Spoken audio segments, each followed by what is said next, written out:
Us. Did it really happen? Us is the newest horror thriller from the mind of Jordan Peele. I'm sure you've already seen trailers, have seen the movie, or at least know a little bit about it. Well, I'm about to crack the whole thing open like an egg that came after the chicken. That being said, spoilers ahead.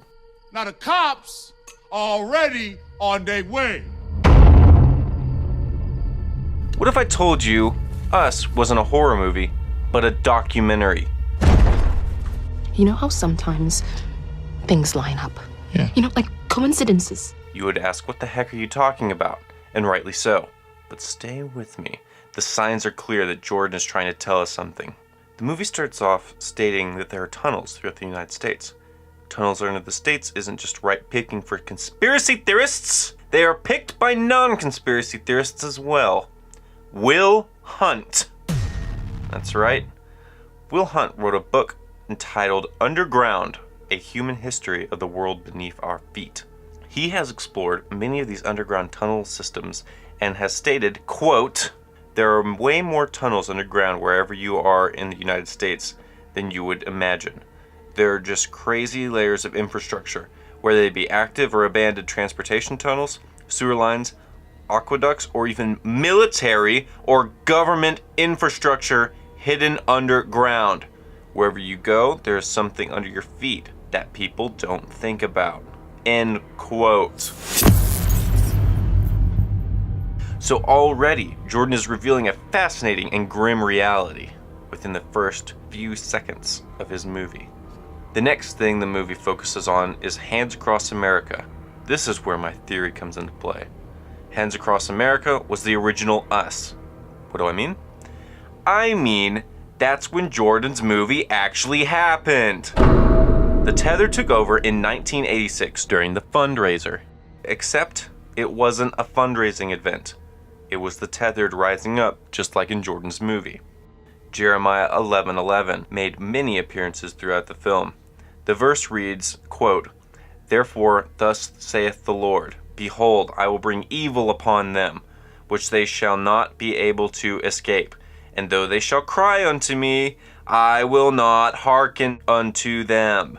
End quote. Big deal, guys! It's the Bible! Alright, moving on. Jordan leaves hints that his movie is true all throughout his interviews. Just look at this. Jordan is wearing red in the interview. This is to subtly show that he himself is in fact a tethered. Think it's a coincidence? Or don't believe me? Look at this other interview with Seth Meyers. Notice anything suspect? Jordan is wearing red socks. Yet again, to subtly tell us that he is a what? That's right, a tethered. In the same interview. Guys, come on.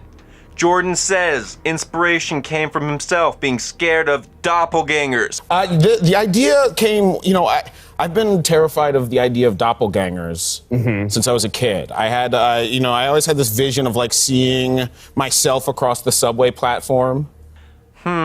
That's a weird thing to be scared of. Why would he be scared about them unless he knows something that we don't?